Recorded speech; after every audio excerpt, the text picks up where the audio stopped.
Mainit na balita. O ngayon, pinagre-resign mo mga gabinete mo. Eh bakit gabinete mo pinagre-resign? Ikaw ang dahilan. Ang ginawa mo kasi, namili ka ng mga gabinete base lamang sa kung sino ang sip-sip sa'yo. Kung sinong malakas sa iyong asawa. Kung sinong malakas doon kitang baluslos. Hindi mo naman inisip kung meron silang sapat na kakayahan para gampanan ang kanilang mga trabaho sa kanilang mga departamento. Ang tingin mo ba, walang serbisyong nabibigay ang gobyerno mo dahil sa mga kalihim mo? Hindi. Walang serbisyong naibibigay dahil ikaw ang problema. So walang mangyayari miski pa-resignin mo silang lahat. Hindi solusyon ang mass resignation ng iyong mga gabinete. Ikaw ang mag-resign. Ang Marcos Jr. ang nagsabi, nag-utos ng courtesy resignation sa lahat ng kanyang mga miyembro ng gabinete. Now, balikan natin, bakit ba siya nag-utos ng mass resignation? Well, yan po ay dahil sa pagkatalo ng alyansa. Lilima lang ang napanalo ng Marcos Jr. Meron pang dalawa doon na humiwalay na sa kanila, yung Amy Marcos at saka Camille Villar. No? So, ibig sabihin, palpak. At wala doon sa PFP na mga members na sa kanyang partido ang nanalo. Natalo po yung tatlong PFP. Tapos, umamin ng Marcos Jr. Dalawang inamin niya in fairness. No? Na unang-una, kaya natalo ang alyansa dahil unang-una ay napakatindi ng politika. Tama siya ron. At pangalawa, hindi nararamdaman ng taong bayan yung serbisyo na nanggagaling sa gobyerno. Tama rin siya doon. Now, alam naman pala niyan dahilan. Unang-una, masyadong politika. Sino ba namulitika? Di ba? Sila. Namulitika sila dahil napakaaga nilang nagnasa na magkaroon ng Marcos Forever na tinangka nilang sirain na itong si Inday Sara Duterte. Sino ngayon nagsisisihin sa sobrang pamumulitika? Walang iba kundi ang Marcos Jr. administration. Sisihin niya ang sarili niya unang-una. Marami kasi nagsasabi, hindi, si Lisa Tanasian at saka si Tambaluslos. Siyang presidente. Bakit niya ibabalik ang sisi sa iba? Siyang presidente, he is the one in command. The buck stops with him. Kung hindi niya makontrol ang sariling misis niya, hindi niya makontrol ang sariling pinsan niya, paano niya mapapatakbo ang taong bayan? Paano niya mapapatakbo ang Republic of the Philippines? Sarili niyang misis, sarili niyang pinsan, hindi niya makontrol. Paano siya mamumuno kung hindi man lang niya pamumunuan ang sarili niyang kaanak kasama na ang kanyang may bahay at ang kanyang pinsang buo? So tama po siya. Marcos Jr., tama ka. Talagang sobrang politika, nabuwisit ang taong bayan, pero nabuwisit ang taong bayan sa iyo, sa iyong partido, sa iyong gobyerno. Kasi imbis na atupagin mo ang serbisyo sa taong bayan, sinisira mo palagi ang kalaban mo. At siyempre, sa iyong pagnanasa na masira ang kalaban, anong ginawa mo? Kinidnap mo at pinadala mo pa sa dahig ang Tatay Digong. Sa tingin mo ba, dahil ginawa mo yan, mamahalin ka ng taong bayan? Kasuklam-suklam ka na ngayon. Kaya tama ka. Sobrang pamumulitika at ikaw ang dahilan ng sobrang pamumulitika. Pangalawa, hindi raw ramdam ng taong bayan ang serbisyo ng gobyerno. Tama ka talaga. Kasi sangkatutak na ayudang pinamimigay mo, merong AKAP, merong TUPAD, merong AIX, ginagamit lang naman yan at kinukurakot ng mga politiko na mga kaalyado mo. At wag mong sabihin hindi mo alam yan na hindi nakakarating sa taong bayan yan. Talaga namang binibili mo ang loyalty ng mga kongresista. Anong sabi ni Toby Tiangco? Karamihan ng pumirma dyan sa impeachment na yan, pumirma lamang dahil dun sa mga ayuda na makukuha nila. Na alam nila na hindi naman makakarating sa kanilang mga constituents. Sabihin na natin makarating, vote buying kasi yan. Tapos pagyayabang nyo, 105 members of the Lakas Party vote. Ulol! Paano hindi mananalo yung mga yan? Sangkatutak na ayuda ang pinamigay. Pati ang EU nagsabi na yung ayuda na yan ay vote buying. O bakit hindi mo sinasagot hanggang ngayon ang EU? Diba? So talagang hindi mararamdaman ang benepisyo kasi unang-una, yung sangkatutak na ayuda hindi nakarating sa taong bayan. Kinurakot ng iyong mga kaalyado. O, the buck stops with you. Dahil kung ikaw naman, sinampulan mo yan, ang dami-dami nang nare-report na insidente na kinukupitan yung bayad ng para sa mga mahihirap. Wala ka namang ginawa. Walang ginawa ang iyong Department of Justice kundi habulin ako. Na walang ginawa sila kundi tanim kaso. Nagsasampa ng kaso na non-bailable na wala namang merito-merito, no? Nakakahiya ka. O nagtataka ka pa na hindi nararamdaman ng taong bayan ang serbisyo nyo? At pangalawa, ano bang serbisyong sinasabi mo? 5,500 flood projects. Wala naman silang nakitang remedyo sa pagbabaha tuwing tag-ulan. O nasaan yung serbisyong sinasabi mo? Nasaan yung 20 pesos na bigas na sinasabi mo? Nag-20 pesos ka nga ilang araw bago mag-eleksyon. Obvious na yung 20 pesos na yan, pang-eleksyon lamang. At saka obvious na ang pinangako mo nung ikaw ay tumatakbo, kasama mo ko sa parehong entablado, magbubuluhan pa ba tayo? Ang sabi mo, pababain mo ang presyo ng bigas dahil aayusin mo yung supply chain. Tatanggalin mo yung mga traders, bibigyan mo ng direct link ang mga farmers sa mga mamimili. Nang sa ganun, mataas mabibili ang ani ng mga magsasaka at mura ang presyo pagdating naman sa mga mamimili.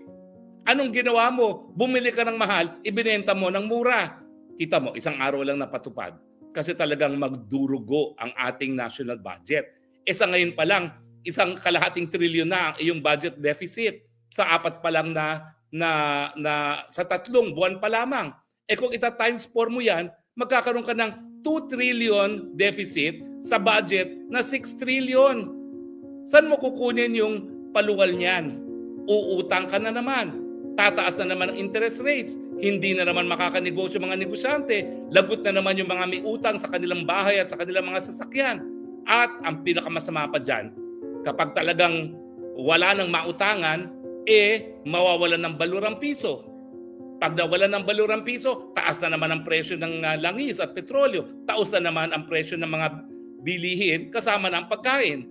Dahil alam naman natin na pag tumaas ang presyo ng gasolina, talagang ang pagkain ay tumataas din. Dahil lahat ng pagkain, kinakailangan madala galing doon sa kabukiran papunta ng merkado. So tama ka, hindi nararamdaman kasi wala kang serbisyong binibigay. Nangako ka, 1 milyong pabahay kada taon. 3 taon ka na. Nasaan ang 3 milyong mga pabahay mo? Malinaw na malinaw mong pangako yan. 1 milyon kada taon na pabahay. Nasaan? Gaya ng 20 pesos na bigas, nakaukit sa tubig, nakasulat sa hangin. So hindi lang po hindi ramdam, wala kang serbisyong ibinigay. Bukod pa dyan, ano nangyari sa ating peace and order? Balik na naman ang mga krimen. Takot na naman ang mga mayayamang mga Filipino-Chinese na lumabas sa kanilang mga pamamahay dahil nawala na ang takot sa puso at isipan ng mga kriminal. Kasi ang dami, sarili mong angkan, sarili mong mga kaibigan, sila ang kriminal. Winasak mo ang pagiging profesional ng kapulisan. Anong nangyari? Ginawa mong private army ang kapulisan. Ginamit mo para habulin lahat ng iyong mga kalaban. Kibuloy, Harry Roque, Duterte. Nakita mo ba yung asta ng Torre doon sa Villamor Air Base? Hindi ba para siyang private army at hindi profesional na sundalo? Meron pa siyang pahatak-hatak sa isang dating presidente na abogado? Anong pinararating niya? Tapos, aamin-amin siya, maaamin naman at talagang inamin naman niya na hindi sang-ayon sa tamang proseso ang pagkuha nila kay Tatay Digong. And yet, akala mo kung ang umasta naghaharing uri. Pwede ba yan? So huy, tama ka, hindi ramdam. Pero hindi ramdam kasi wala kang serbisyong binibigay. Diba? Now, matapos natin mapagdiskusuhan yung mga tamang sinabi ni Presidente na unang-una, ayaw na ng Pilipino sa masyadong politika na siya rin ang namumulitika at hindi nararamdamang serbisyo, kaya nga lang, kasi wala siyang serbisyong binibigay. Sa mga kalye, 1 trillion ang budget ng DPWH. Ang pangit-pangit ng mga kalye, nagko-collapse pa mga tulay. Mahiya ka nga.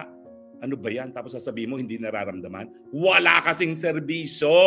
Iba yun. Sa walang serbisyo, sa hindi nararamdaman. Yung walang serbisyo, may ginagawa ka. Pero sa totoo, sa 3 taon, wala kang ginawa. O ngayon, pinagre-resign mo mga gabinete mo. Eh bakit gabinete mo pinagre-resign? Di ba ikaw din naging gabinete? O nag-resign ka nga, pero may nagkaroon ba ng pagbabago? Wala. Ikaw ang dahilan kung bakit nagtaas ang presyo ng bigas nung ikaw ay kalihim ng Secretary ng Department of Agriculture. Ikaw ang dahilan kung bakit naging napakamahal ng onions, no? Ikaw ang dahilan na kung bakit napakamahal din ang presyo ng tomatoes. At ngayon, nag-i-import na tayo ng lahat, pati isda. Ikaw ang dahilan. Sinibak mo ang sarili, nandyan pa rin ang problema. Ang tanong ko, ano ba ang tingin mo? Ang tingin mo ba walang serbisyong nabibigay ang gobyerno mo dahil sa mga kalihim mo? Hindi. Walang serbisyong naibibigay dahil ikaw ang problema. Unang-una, sinungaling ka dahil ayaw mong sabihin ang katotohanan kung ikaw ay nasa tamang pag-iisip. Kasi kung ikaw ay maaamin na ikaw ay bangag, patatawarin ka ng taong bayan. Si GMA nga talagang malinaw ng daya, nag-I am sorry, pinatawad. Ikaw pa kaya na pagkakasakit naman talaga yung pagiging bangag? Patatawarin ka. Pero kaya hindi ka pinapatawag, meron na kasing duda na wala ka sa tamang pag-iisip, wala ka ng serbisyong naibibigay sa iyong mga kababayan, nagpupumilit ka pa. Hindi lang manatili sa pwesto, kung hindi ilagay sa pwesto ang iyong mga angkan. Si Tambaluslos, kita mo yan? Ang number one na naninira sa iyo, yung Tambaluslos. Kasi lahat ng ginagawa niya sa Kamara de Representante, bulok. Yung panggigipit ng Quad Committee, yung mga kagaguhan na ginawa nila kay BP Sara, o di ba? Tambaluslos lahat yan. But then again, hindi ako naniniwala na ang dapat sisihin si Tambaluslos, ha? Ikaw pa rin ang dapat sisihin because the buck stops with you. You are the president. So walang mangyayari miski pa-resignin mo silang lahat dahil ikaw ang problema. Kapag ikaw ay hindi umamin na wala ka sa tamang pag-iisip, at tingin ko, mayroon na talaga mga dahilan para mag-conclude na ikaw ay wala sa tamang pag-iisip, dahil kung ikaw ay nasa tamang pag-iisip, napakadami nating mga resources.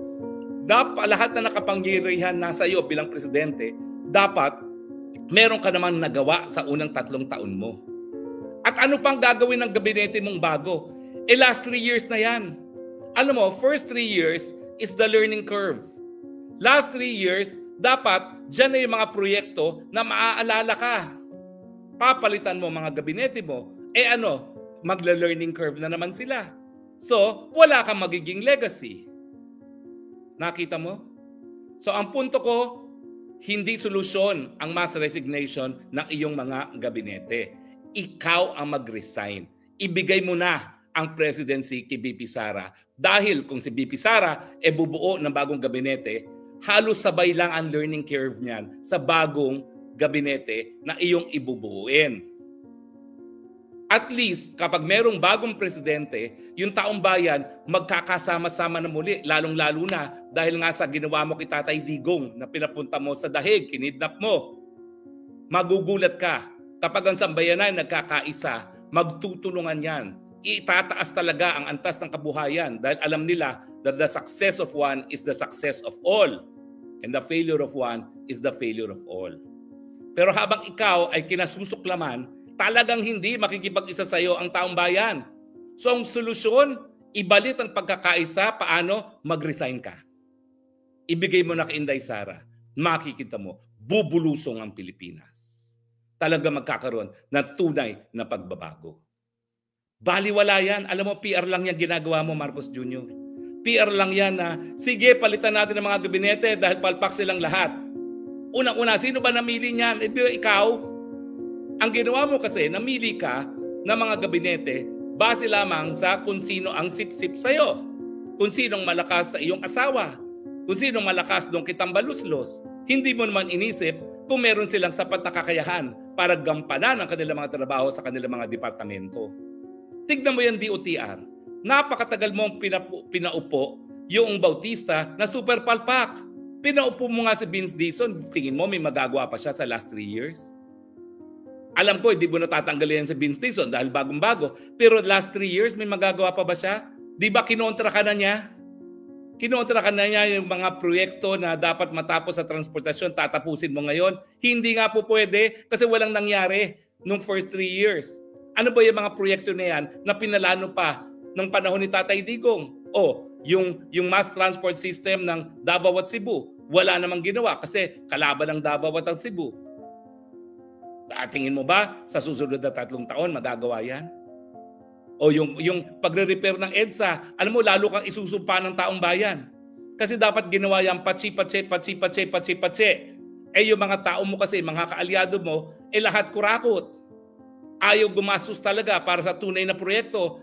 O, tignan mo yung infrastructure projects. Panahon ko bilang congressman, talaga namang yung mga tumatanggap. Ako hindi kasi party list ako, wala akong district engineer na magbibigay ng proyekto sa mga kontratista na malapit sa congressman. Dati-dati, 10% pagkalye, 5% pag building. Ngayon, hanggang 45% at 55%. Bakit? Dahil kitambaluslos et al. Masyado ng korupsyon. Kaya baku-baku lahat ng mga kalsada. Ngayon, mumurahin ka talaga ng taong bayan kapag sinarado mo yung EDSA. Dahil lahat ng tao halos dumadaan dyan. Talagang tandaan mo yan. Mumurahin ka ng tao. Baka yan na ang maging dahilan para ikay tuluyan ng tsugiin ng taong bayan. So walang magagawa yung mass resignation ng iyong mga gabinete. Para tayo ay umahon dito sa putik na tayo nalubog. Ikaw ang mag-resign, bigyan mo ng bagong simula ang bansang Pilipinas, hayaan mong mamuno si Inday Sara Duterte. So let this day mark the day of National Resign Now Movement. National Marcos Jr. Resign Now Movement. Dahil yan ang tunay na solusyon. Hindi ang resignation ng gabinete, resignation ng ulo. Tama ba ho ako o hindi? Well, maraming salamat po sa inyong mga komento ha.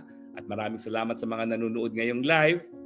Pero kinakailangan talaga merong magsimula. At sisimulan ko na po ngayon. Mr. Marcos Jr., hindi po solusyon ang mass resignation ng iyong gabinete sa problema ng sobrang pamumulitika at sa problema ng hindi nararamdaman ng taong bayan ang gawain ng gobyerno. Tama po, sobrang pamumulitika, pero kayo po ang sobrang namulitika. Mali po na hindi ramdam ng tao ang serbisyo ng gobyerno kasi wala pong serbisyo talagang ibinibigay sa gobyerno. Ang solusyon po, kayo pong mag-resign, bigyan ng bagong simula ang bansang Pilipinas, hayaang mamuno ang Inday Sara Duterte.